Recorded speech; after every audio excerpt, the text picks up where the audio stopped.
Hey, it's Joel, the 3D printing nerd, and I'm here with Bill from Punished Props, who's a master prop builder and a great person to teach me how to finish 3D printed items such as the Harry Potter Elder Wand. I'm really excited because a lot of people keep saying, Joel, when are you going to finish your 3D prints? And I'm like, I got to learn how to do it. So now I'm going to learn how to do it. So, let's do this! Yes! You ready? Ready. Go! Nailed it!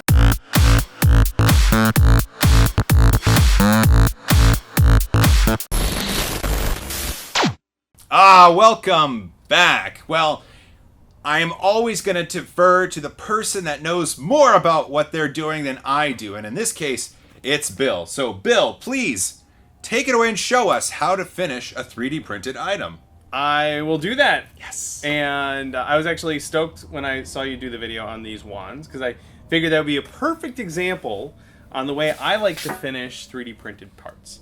So the main focus, my main gripe with 3D prints is all the texture lines, because the Elder Wand doesn't look like this. It doesn't have that texture on there. Oh, I see what you're saying. So, and it depends on the direction that the print is going. What some areas have that's a little more egregious than others. Okay. So, if we look on the thing there, I darkened that part right there. You can kind of see a little bit of the texture in there. So our primary goal is going to be removing that texture. All right. Two different ways. One, by filling it in.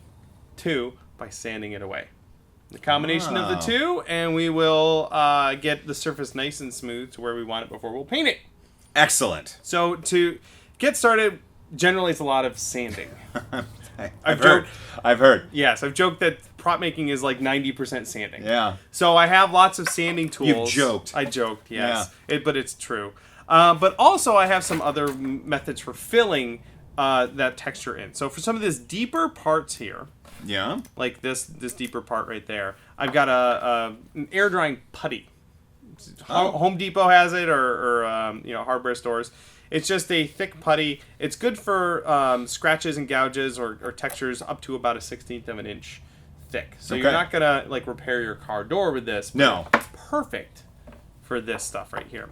So for example, right there, if we look on the little camera there, there's a seam where that was glued together, right? A little bit of a seam. A tiny bit of seam here. And so it's right there. Yeah, if that's something that you don't want in your final product, then you can fill it in. Okay. So let me show you how to do that. Awesome. And it's really not that much, but if you want to do it right, you should. It's not necessarily even a matter of right or wrong. It's really a personal preference. Like, how far do you want to take this to get a certain level of finish on it? Got it. Okay. So this stuff here, these are just like some little tools that I have. You could use popsicle sticks, but little metal tools. You just scoop up. Are these for cleaning my teeth? I mean, you could. I wouldn't recommend it. I know where they've been. Just scoop up a little bit of this putty, and then you can kind of just sort of finesse it into the gap there. Okay. And the thicker of a coat you put on, the longer it will take to dry. Okay. So you don't want to go too hog wild on it. You just want to get a little bit into the seam there to fill it in. All right. This stuff is a staple in like model making shops and prop making shops for doing fine. This is like fine level of detail finishing work here. But it's so I have some of this sort of glazing putty, and I've never had to apply it in such a minute, detail-oriented manner. It's always been glob it on a part and rub it in with my fingers. But this is a little more surgical. This is exact. So I've gone all the way around the seam right there and sort of feathered it in a little bit. Now that'll dry in about 10 minutes, then we can sand it nice and smooth. Okay. I take a little bit longer. I'm not as cool as you.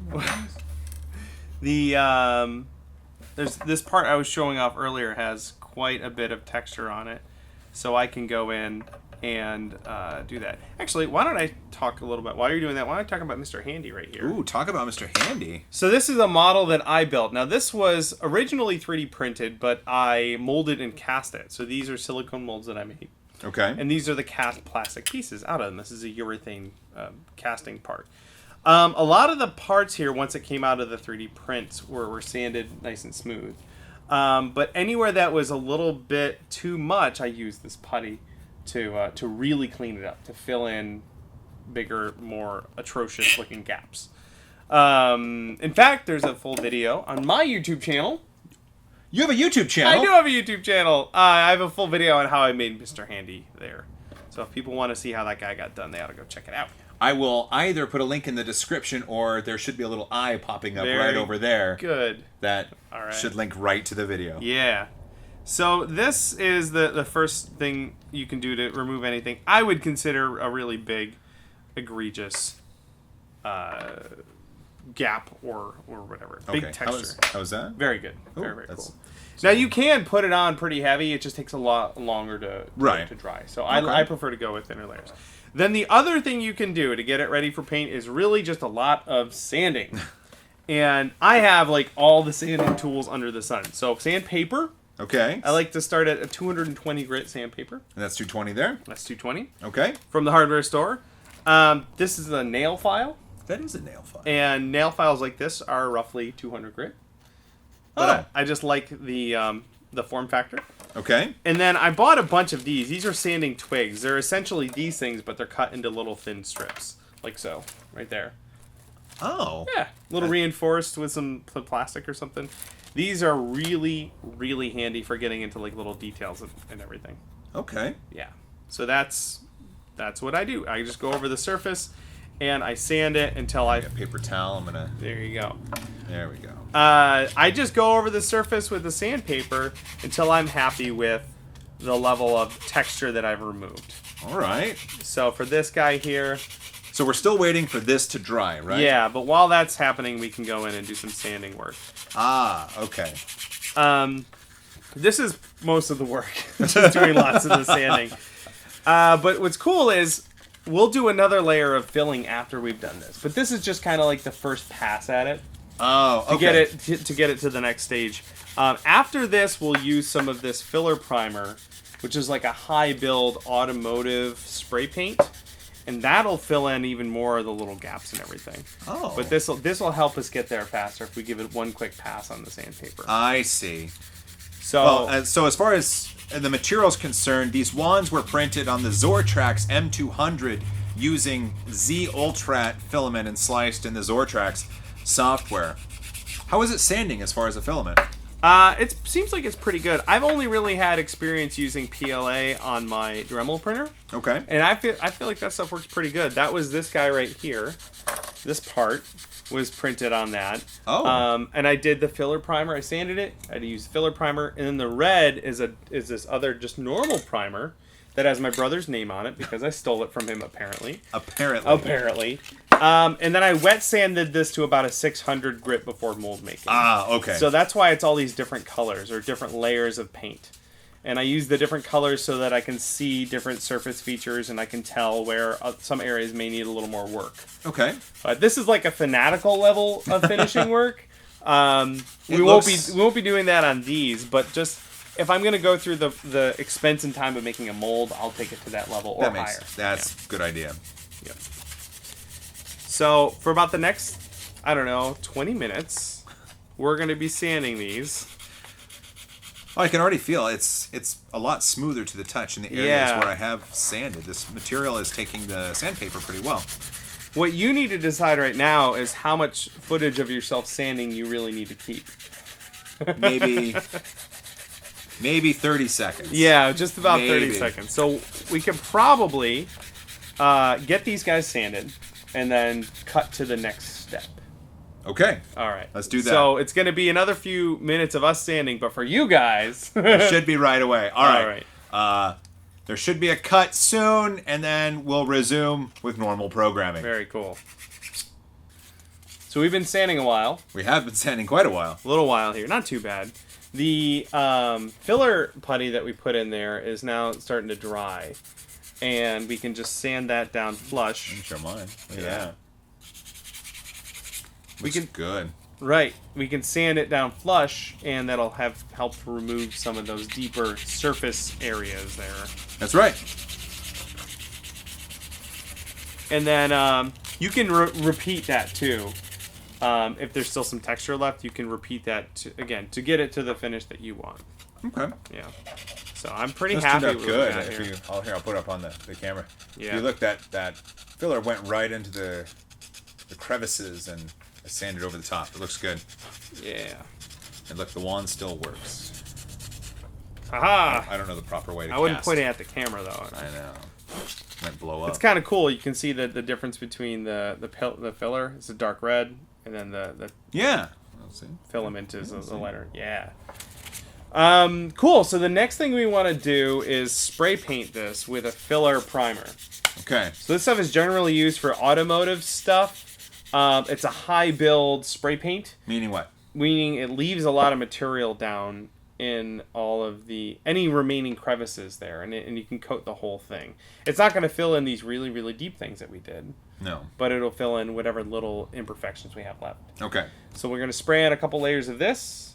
It only takes about 10 minutes to dry, according to the whatever you're using. Read the back of it. We'll spray that on here. We'll let it dry a little bit, and then we're going to do one more pass of sanding. Oh, really? But this next one's a lot easier. I'm so excited. So we'll go do All that. right, let's do that. All right, cool. Oh, yeah. Ah!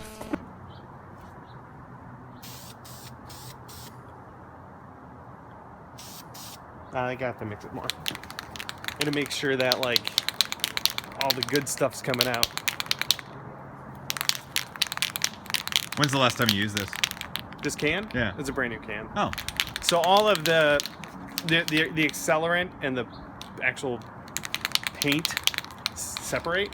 You gotta make sure they get all mixed up. Otherwise, you just spray the accelerant out. Yeah, That's no good. That's no good. I think it says like a minute and a half Oh. of mixing. We'll time lapse this. There we go. Is that better? Yeah. Oh, we'll turn. Maybe face the other way. Never pee into the wind. Never spray paint into the wind. Never pee into the spray paint. Never pee into the spray paint. So we let this stuff dry for a good like 20 minutes or so. Yeah, 20 minutes. Yeah. And it's a lot more obvious now where there are deep pits and stuff. Here, I'm just gonna put Yeah. this up there. Yeah. So 3D printing is hard. well, again, it depends on like the finish that you want to get on it. So you could at this True. point go back in with your filler putty and take care of some of that if you want. Okay. But we're just going to do a little pass of sanding on here so that we're done today. Ah, okay. So at this point, take more of your sandpaper, and we're still using 220. If this was closer to a finished surface, I might up it to like 400. Oh, okay. But do you ever go higher than 400? Yeah, the Mr. Handy was 600. 600. wet sanded, Okay. Yeah. But really, we're basically all the paint we put on, we're kind of going to sand all of it off. Oh. So, and then Okay. anything that's left in the deep dark areas is going to fill in those areas. Oh, okay. Okay. And but also this gives us a little bit more contrast. So this area right here that I can tell is a little bit lumpy. As I sand it, I can tell any areas that still have paint on them need to be sanded more. I see. Yeah. So, and this pass should go quicker than the previous one. Oh, that's good. Yeah.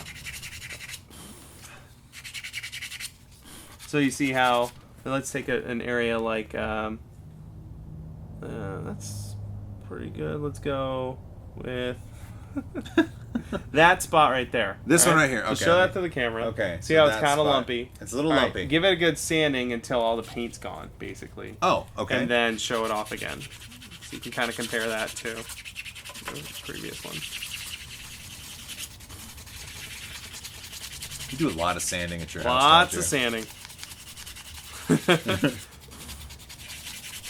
But it's for a purpose, right? It's for a finished Yeah. product. It needs to look good.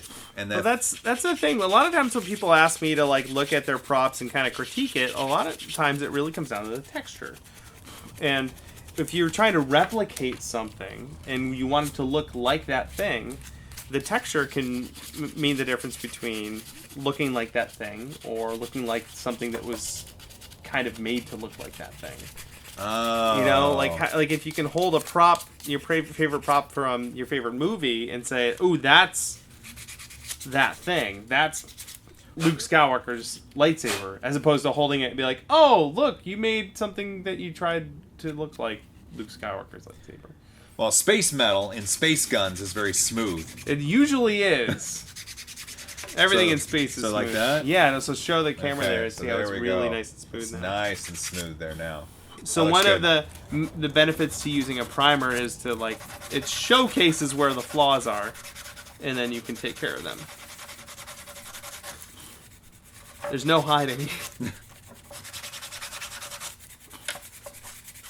Which is good though, because you want to create You want to, yeah. a finished piece. Yeah.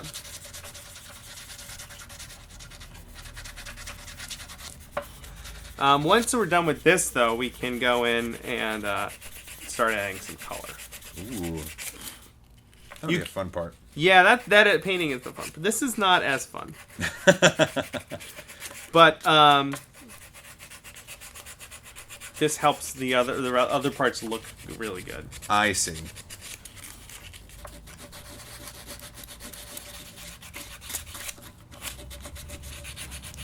And like with Mr. Handy, I did a couple passes like this, and then with some other normal primer, and then wet sanding. So again, like whatever level of finish you want to get, you can just keep repeating these steps until you get there.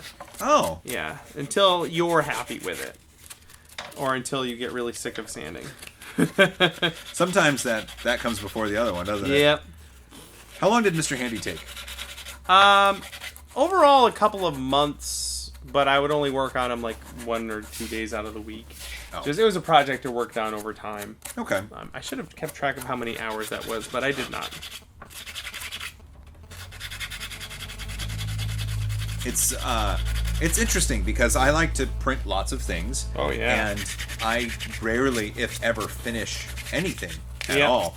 And so I always thought that sanding was one of those things where it was optional. I don't mind the 3D printed look. Yeah. You know, that sort of thing. But now that I have you here and Yeah. I'm doing these finishing techniques, it's downright amazing how much of a difference Yeah. just this sanding, filler primer, and sanding is making on this model. It's crazy. It's an interesting thing to think about too, because I know a lot of people, like you said, you don't mind the 3D printed look. It's almost like you can see the construction in the finished piece. Yeah. And a lot of times I don't mind that. So if I see a sketch someone drew and they still left all the construction lines in, I kind of like that. Okay. But for some reason, I don't like that with 3D printing. When I still see Oh. all the steps and all the lines in it, I'm like, oh, it looks 3D printed. And that I personally just don't prefer that look. I know Okay. a lot of other people don't mind or whatever, but part of that though is because like I said, I'm trying to replicate something that doesn't have that texture. Right. So that's me. Space guns are smooth. I think we Space can sum it guns up are with smooth. Space guns are smooth. So I did the same thing for Ray's blaster, and I sanded the crap out of that. Actually, my lovely wife sanded a lot of that. You're the best. Thank you, Brett. What a nice lady. She's so nice. A lot of times, too, I'll go through all this work because I'm going to mold and cast it. So with, like with Mr. Handy here, I spent the time and the money. Silicone ain't cheap. I spent on there. So I wanted to make sure that if I'm going to put all the time into that the piece that pops out is something that barely needs any work Yeah. to finish, to paint. So I did a lot of the work ahead of time with the sanding before molding it, so that any copies I make, I don't need to sand each one of them. So with Mr. Handy now, if you were to make another copy via these molds that you've made, the level of sanding needed is very, very little. So this is how it came out of the mold, and feel the surface texture on that.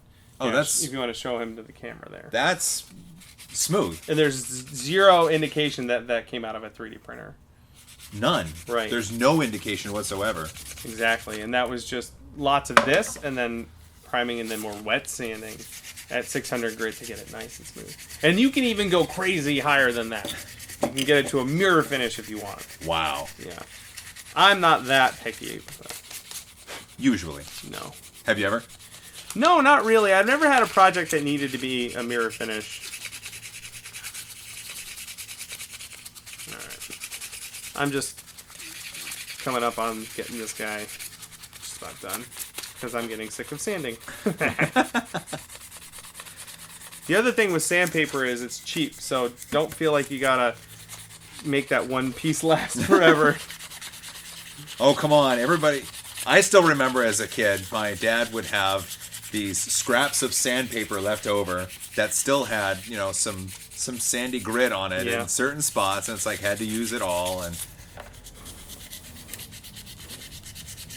all right, I'm about ready. I think you're really close. Giving it what for over there. I'm trying. Look at all this material I removed. Yeah. So normally I would use like a I would prime this and paint it, but we're gonna paint it using just some Rust-Oleum stuff. It's got a paint and primer combo. Oh, okay. Which should be fine. This is just a brown. We want to make it look like wood. Right. So once we're done with this, we're gonna spray paint it with this. And then we're going to do some weathering. Ooh. Very exciting. That sounds good. Yeah. And that's where the texture that we want, these deep pits and everything, that'll help make that pop. Pop. Like magic. Like magic. Magic wand. Like magic. I see what you did there. Yeah. All right. So as soon as you're ready to go, we can use this spiky nail thing.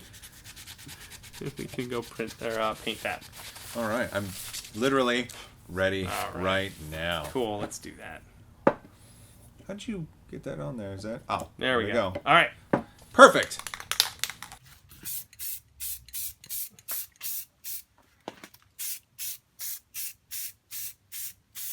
The color looks good. Yeah. This is nutmeg. Nutmeg. Nutmeg. It's a satin. We're spray painting in a well-ventilated area. Oh, absolutely. Yep.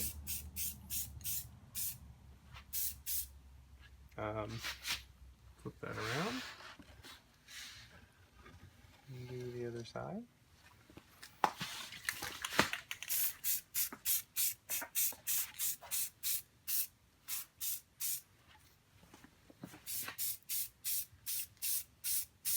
How long will this take to dry? I mean, they all say fast drying. Usually you give it like a good hour or so, but we're gonna fast track it. Read the can, whatever it says on the can, just do that. We're not gonna do that because we have to finish this video. But if you have a hairdryer though, a hairdryer will help it dry a lot faster. Yeah, just hot, dry air. Progress. Progress. So we spray painted these. They're almost dry. They're dry enough for our purposes, yeah. right? Here, I'm holding it up to the GoPro. Very good. It looks dry. So what we want to do now is give it a little bit more character, a little bit more depth. These are gonna be handled a lot over the years. It's gonna be dirty and grimy. A lot of, I don't know, hand crusties. There's gonna be a lot of not clean hands touching these. So to do a really basic weathering pass on this, we just have some acrylic paint, some black and some brown, and we'll just put a little bit on our little tray here. Okay. And then we don't need much. No? We'll thin it a little bit. We have some water here. And just grab a tiny bit of paint. And you don't have to mix the black and the brown together too much. And then you just sort of smear it on your piece. And especially take note that you want to get it into all the pitted areas, all the deeper areas. Okay. Areas where you're going to accumulate some grime. Ah. Yeah. Okay, so now you're already wiping it, so we do it quick? Yeah. You got some time. The more you thin it out, the more with water, the longer time you have to work with it. And then just wipe it off? Yeah. So you've got a little bit of it on there, and then just, you don't have to be too aggressive with it either. You can just kind of lightly wipe it off with a paper towel. Oh. And if it's not coming off really easily, you can just dampen your paper towel a bit. And keep going like that. provides a really interesting color to it. Yeah, and the way I like to say that it's going to tell a story, wherever your prop piece has lived. So if it's in the desert, you're going to use more yellows, like it's got some sandy, dusty stuff in it. If it's mechanical, you're going to have like darker, greasy colors. But what story do you want to tell with your prop? Oh, well, with this is the Harry Potter Elder Wand, and it's going to tell the story of a nearly 40-year-old father who began 3D printing almost a year and a half ago, and is just now learning how to finish the props that he does print. So I think this is going to do a fantastic job at telling that wonderful story. Yeah, so for this one, in that case, I'm thinking just like dirt and grime. And we're just using a black and a brown now, but you can get really clever and creative. If you're doing something metal, you can go with something that's a little bit more rusty, if it's going to have some rust. If it's an iron, it's going to have that sort of burnt sienna looking rust colors. So yeah, it really just depends on the piece that you're working on and what you're trying to finish, you're trying to achieve on it. These aren't really fancy paints either. We just grabbed these at Joann's. Super cheap. Super cheap, and this is like a first pass. So this might be enough. What I like to do is just go over a prop. When you're going that side. And give it a good pass of weathering, and then see how I like it. And if I think it needs more, you can go do another pass. Oh. Yeah. If you think you should add more color, like you can add this stuff in layers. This is one of my favorite parts, though. Just because this is what really gives the piece you have a little bit of life. Because it's, again, like I said, it's telling the story. Well, and it seems like it's very personal. This is adding your touch to this, exactly. right? Which is kind of cool. There's a lot of... You're so much better at this than I am. This I've been doing a long time. But, yeah, there's just some nice... Now, the texture that we want, those pits and stuff from that are supposed to be in the Elder Wand. Yeah. Now we're highlighting those. We're accenting them. We're showing them off. Yeah. And I think that's pretty neat. There's a lot of really fun stuff you can do with weathering. If you have, like...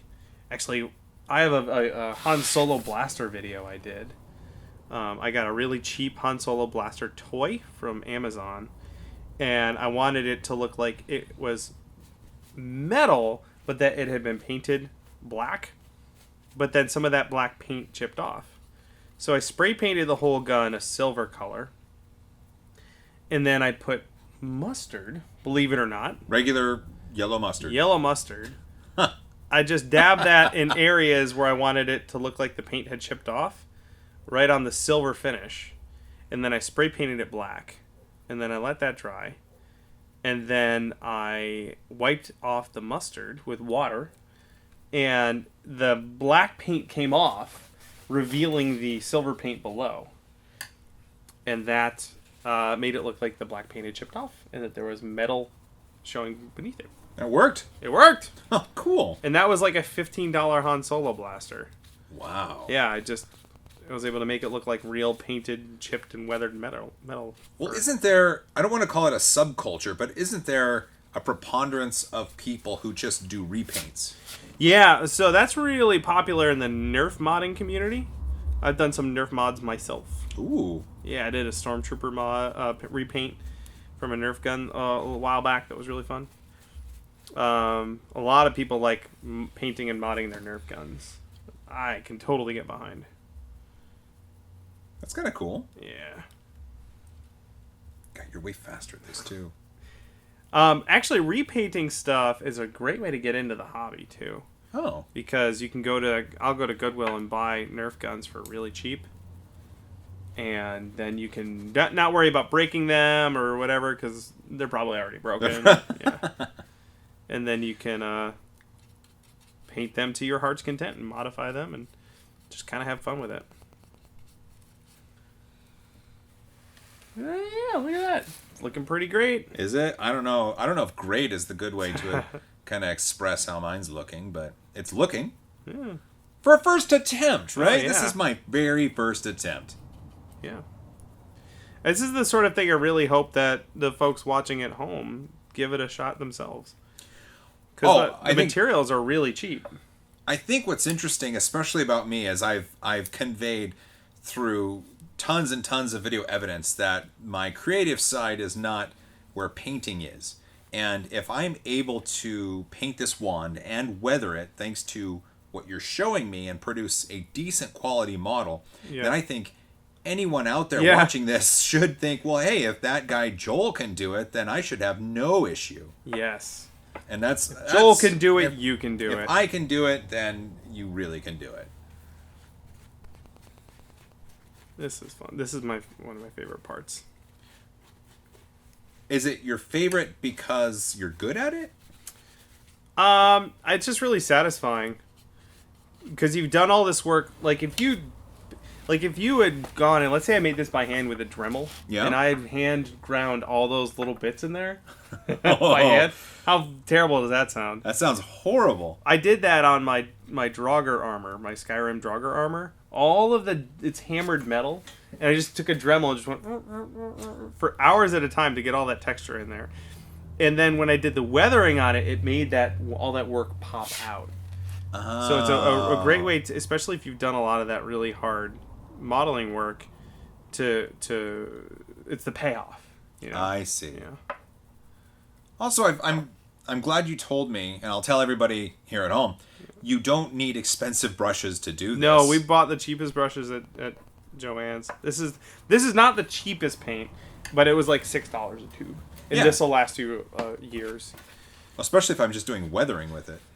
Oh, exactly. Yeah, we're just using tiny bits of paint. There we go. That's getting there. Wow, that's looking... Here, we'll do another close-up there. It really sets off all of those dimples. Mine's similar.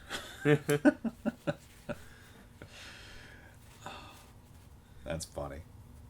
This is fun. This is actually fun. Because you're, like you said, you're bringing out the life. Yep. You're bringing out these awesome details. Yeah. And then, this is the perfect sort of thing you can do with kids. If you're just looking for a fun project to do with a couple of buddies, it doesn't take very long. I mean, we spray painted this and then went at dinner, but, I mean, we put, maybe half an hour working into these things so far? Yeah, I'd say about a half hour is accurate. A very quick payoff for a smaller piece like this. But this is one of those pieces where the detail's really going to prove to be something desirable, because it's a Harry Potter wand, and this is... Right, in the Harry Potter universe, the wands are very personal. Yeah, exactly. And so this is really lending itself to a great model, and something that I think people would really like to do more of. Mm-hmm. Now, this model is freely available? That's right. This is a model from Thingiverse. Oh, cool. I printed it, like I said, on the Zortrax, but you could print it on any 3D printer, really. See, it's coming out okay. Yeah. I'm just about done with mine over here. And I'm pretty proud of it. You should be. And you can get really, really detailed with your paint job, too. Try and add more, wood grain and all kinds of crazy stuff. If you look online, especially you look at, see what some of the Nerf modders are doing with their paint jobs or what other prop makers are doing, you can do some really fun, creative stuff. While you're finishing yours, I might just take a look at Mr. Handy here and tell you a little bit about how I weathered him. Do it. All right. Yeah, I still have a little bit of not nearly as fast as you, so I do have some work left to do on mine. There we go. And like I said too, I might let this dry and then do another pass on it, but you can kind of see that is what we've got right there. Oh, so here's a good question. In the Harry Potter movies, then, when they built the wands for the actors, is this the same? Is this the same process they go about in creating the movie props? For painting, probably. I imagine what they would do, though, is no matter how they build the masters, they probably molded and cast them. Oh. Because if you're on set and Daniel Radcliffe breaks his wand, they probably had a stack of them just ready to go. Next. Oh, I broke my wand. No. That was a terrible accent. So here's Mr. Handy. I'll put him in front of the thing right there. There we go. So he was painted, his base coat was done in just a silver acrylic paint. But you can see he's got like streaks of rust and stuff on him. And I really did just take more acrylic paint. I did a green, like an olive mildewy green on him. And I just sort of dabbed it everywhere and then kind of wiped a lot of it off. And I let it dry a little bit and I kind of scratched it off with a paper towel. And then I did the same thing with a burnt sienna to get more of a rust color on him. So you get these like crusty bits where the silver's still peeking through, but it's kind of streaky. And I did a couple of passes again. I did one pass, I let it dry until see how I liked it, and then and I selectively went to different spots and did a little more tweaking. Oh yeah, that's a highly custom paint job. Where this took me like 5-10 minutes to weather, that took me hours. Hours. I'm getting close. All kidding aside, this looks to be something that I can be proud of. Yeah. And then once this does totally dry, acrylic paints, you might want to leave it overnight, let it dry completely. Okay. You've got some clear spray paint right there. Oh, that's right. So if this is a prop that's going to be handled a lot, like a wand, you can protect the paint job on it using a clear spray paint. So, hobby stores or hardware stores, you can just buy. I like this matte stuff. You can get shiny if that's the finish you want. Oh. You just spray a couple layers of this on there once the paint underneath it's all dry, and it should be nice and protected so that your hands don't wear the paint off. Oh, okay. Oops. So if this wand was going to be a cosplay element, it would be very important to protect the paint job. Yeah. Okay. Especially if you printed it in like a pink filament, because then it would wear down to a pink. Actually, my Han Solo toy blaster was orange and white, and the paint wore off a little bit on part of it, and so it's like black and silver and bright orange. Well, that's canon, right? In the Star Wars universe, his blaster was really that color. It was really bright orange. They just I'm getting there. Wonder what kind of wand Mr. Handy would have. Clearly the Elder Wand. Sure. Oh, I'm so close. Okay, let me...